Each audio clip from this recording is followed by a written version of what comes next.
আসসালামু আলাইকুম ওরহমতুল্লাহ।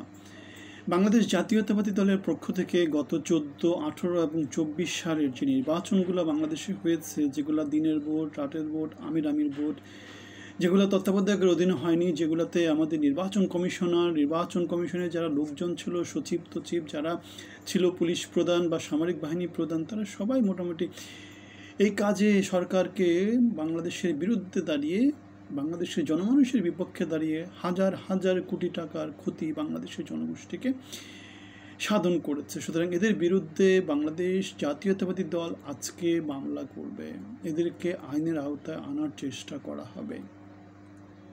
বাংলাদেশ জাতীয়তাবাদী দলের পক্ষ থেকে এই যে এই ভালো একটা কাজ করা হচ্ছে, সেটার জন্য তাদেরকে সাধুবাদ জানাচ্ছে। বাংলাদেশ জাতীয়তাবাদী দল যেহেতু সামনে ক্ষমতায় আসবে, সুতরাং এই মামলাতে তারা পরিচালনা করবে সরকারের হয়ে। সুতরাং আমরা চাই যারা যারা বাংলাদেশের বিপক্ষে দাঁড়িয়েছে, যারা গত অনেক বছর ধরেই তো হলো, 17 বছরের শাসন ফ্যাসিজম বাংলাদেশে প্রতিষ্ঠা হয়েছে, এদের হাত ধরে বিচারপতি খায়রুল হক, আমাদের নির্বাচন কমিশনার কে ছিল না, সবার হাত ধরে তত্ত্বাবধায়ক ব্যবস্থা যারা বাতিল করেছে, সেনা বাহিনী যারা সাপোর্ট দিয়েছে, IKB থেকে শুরু করে যারা আছে, আমাদের বিচার বিভাগে প্রধান বিচারপতি যারা আছে, যারা এই সমস্ত রায়গুলা লিখেছে, যারা হাসিনার হাতকে শক্তিশালী করেছিল, যারা ফ্যাসিজমকে প্রতিষ্ঠা করেছিল, যারা গণতন্ত্রকে গলা টিপে হত্যা করেছিল, যারা ছাত্র সমাজের উপর গুলি করার লাইসেন্স দিয়েছিল, তাদেরকে আইনের আওতায় আনতে হবে, বিচারের আওতায় আনতে হবে। বাংলাদেশে বিচারহীনতার যে সংস্কৃতি অনেক বছর ধরে চালু হয়েছে, সেটাকে বন্ধ করতে হবে, বাংলাদেশের জনগণের পক্ষ হয়ে দাঁড়াতে হবে। সুতরাং বাংলাদেশ জাতীয়তাবাদী দলের পক্ষ থেকে যে উদ্যোগটা নেওয়া হয়েছে, সেটাকে আমরা স্বাগতম জানাচ্ছি। আমরা চাই এদেরকে বিচারের আওতায় আনা হোক, দৃষ্টান্তমূলক শাস্তি দেওয়া হোক, এদের বিদেশে যাওয়ার রাস্তা বন্ধ করে দেওয়া হোক, পাসপোর্ট সিজ করা হোক, সীমান্তগুলোতে সতর্কতা জারি করা হোক। বাংলাদেশে আর কেউ যাতে কোনোভাবে কখনো যাতে সাহস না পায় জনগণের বিপক্ষে দাঁড়াতে। বাংলাদেশের বর্তমান নির্বাচন কমিশন কি এমন কাজ করছে আমি ঠিক জানি না। আমি দেখেছি তাদের কিছু সংস্কার প্রস্তাব দেখেছি, পোস্টার করতে পারবে না, কিন্তু আবার ফেস্টুন করতে পারবে, তারপরে কি জানি করতে পারবে।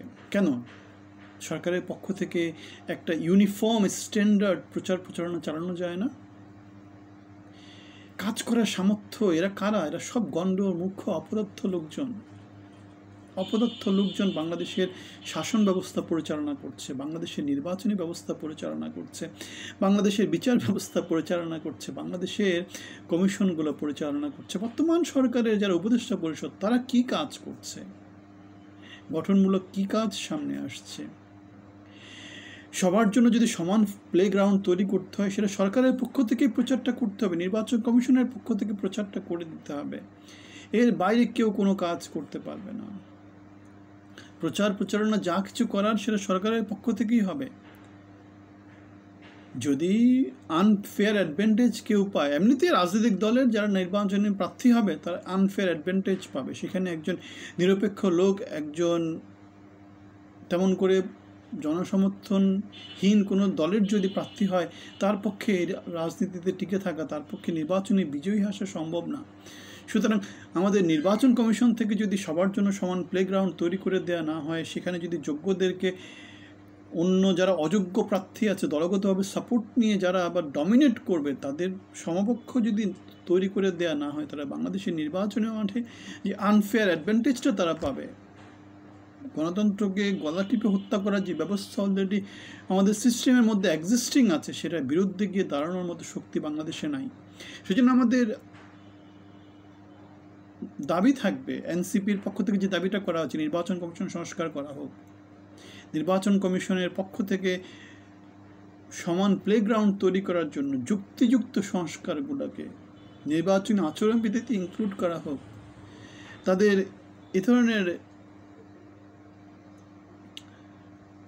কি বলবো, এই ধরনের মানে অগামগা ছগার মতো সিদ্ধান্ত যাতে বাংলাদেশে বাস্তবায়িত না হয়, বাংলাদেশকে মানে এভাবে তো চলে না, এভাবে চলে না। ৫৫ বছর চলে গেল, ৫৫ বছরে প্রত্যেকটা সরকারই কিন্তু নানা রকম সংস্কার এনেছে, কিন্তু দিন শেষে কী হয়েছে? অশ্বডিম্ব। আমাদের এখনকার যে সংস্কারগুলো হবে, এখনকার কমিশনগুলো যে কাজগুলো করবে, দিন শেষে অশ্বডিম্ব হবে। এখন সত্যিকার কিছু করতে হলে কি লাগবে? ইন্টিগ্রেটেড একটা অ্যাপ্রোচ লাগবে, ইন্টিগ্রেটেড একটা অ্যাপ্রোচ লাগবে। ১০ জন ১০টা সাজেশান করলো, সেখান থেকে দেখতে হবে কোন সাজেশানটা জাতির জন্য লং টার্মে বেনিফিশিয়াল। আলটিমেটলি অনেক কিছুই তো ৫৫ বছর ধরে হয়েছে, আমরা তো বলতে পারবো না যে ৫৫ বছরে কিছু হয়নি। প্রত্যেকটা সরকারই জনগণকে মুলুক খাইয়েছে, জনগণ বেড়ার মতো গাদার মতো মুলুক খেয়েছে, এখনও খাচ্ছে, এখনও খাচ্ছে। গত ১০-১১ মাসে আমরা সেটাই দেখতে পেয়েছি। তাহলে পরিবর্তনটা আনতে হলে যোগ্য লোক যোগ্য জায়গাতে যেতে হবে। ধরুন অপদার্থ লোকজন দিয়ে নির্বাচন কমিশন, অপদার্থ লোকজন দিয়ে ইউজিসি, অপদার্থ লোক দিয়ে নির্বাচন কমিশনের মতো বড় বড় জায়গাগুলো, দুর্নীতি দমন কমিশনগুলো ভরিয়ে রাখলে আলটিমেটলি গঠনমূলক কাজ কিছুই হবে না। আপনারা কি বলেন? মতামত জানাবেন।